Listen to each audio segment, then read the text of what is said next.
ஏமா இந்த சோசியல் மீடியால எல்லாம் சைடு சிக்ஸ்ன்னு ஏதோ ஒரு வார்த்தையை பத்தி பேசிட்டே இருக்காங்க இல்லையா? அப்படின்னா என்ன?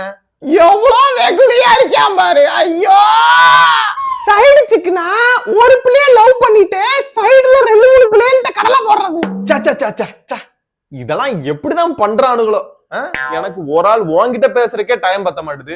இதுல இன்னொரு பிள்ளை எல்லாம் நான் கனவுல கூட நினைச்சு பார்க்க மாட்டேமா. நீ தைரியமா இரு. உந்தன் ரசிகையே நானும் உனக்கேன் புரியவில்லை. முன்னாடி என் ஃப்ரெண்ட்ஸும் என் இன்ஸ்டாவை யூஸ் பண்ணிட்டு இருந்தானுங்க. அவனுங்க அந்த பொம்பளை பிள்ளைகளுக்கு பூரா ரெக்வஸ்ட் அனுப்பிச்சு மெசேஜ் அனுப்பிச்சிருப்பானுங்க போல.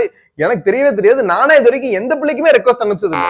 அது மட்டும் இல்லாம போன்ல இப்ப கொஞ்சம் ஹேங்கிங் இஷ்யூஸ். அதனாலதான் நீ லேட் நைட் கால் பண்ணும் போதெல்லாம் செகண்ட் லைன்ல விழுகுது. நானா யார்ட்டையும் பேசுறது இல்ல. எனக்கு சின்ன பிள்ளையிலே காதை குத்திட்டாங்க.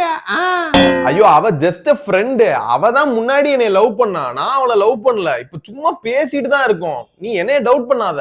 எதையும் நம்புற மாதிரியே சொல்ல மாட்டானே. ஒரு பொண்ணு கூட வெளியே சுத்துறேன்னா டேட்னு மீனிங் கிடையாது. அவ ஜஸ்ட் ஃப்ரெண்டு தான். நான் நினைச்சிருந்தா இதை உன்கிட்ட மறைச்சிருக்கலாம். ஆனா நான் மறைக்காம உன்கிட்ட சொல்றேன்ல.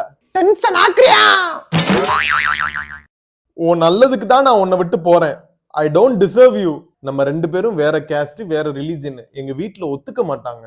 நேர்ல வந்து கட்டிங்க. நான் உன்னை கண்ட்ரோல் பண்ணவே இல்ல. உரிமையில தான் பேசினேன். நீ எனக்கு ஃபர்ஸ்ட் லவ்வா இல்லாம இருந்திருக்கலாம். ஆனா நீ தான் என் லாஸ்ட் லவ். நான் இப்போ கெரியர்ல ஃபோக்கஸ் பண்ணணுமா? இன்னும் 4 இயர்ஸ் ஆகும் மேரேஜுக்கு. நமக்கு ஒத்து வராது. ஒரு வருஷத்துக்கு முன்னாடி ஐ லவ் யூ சொல்றப்ப இனிச்சுச்சா. என்னோட ரூம்மேட் அண்ணன் இருக்காருல்ல, அவரோட போனு நேத்து உடஞ்சு போச்சு. அதனால நேத்து என் போனை வாங்கி அவரால்ட்ட நைட் ஃபுல்லா பேசிட்டு இருந்தாரு. நீ நைட் 1 மணிக்கு கால் பண்ணும்போது அதனாலதான் பிஸின்னு வந்துச்சு. நான் யார்கிட்ட அந்நேரம் பேச போறேன்? என்னமா நீ? இந்தாடா வேணாம், அசிங்கமா கேட்டுறியா? அவனே நல்ல வேஷம் போடாதடா.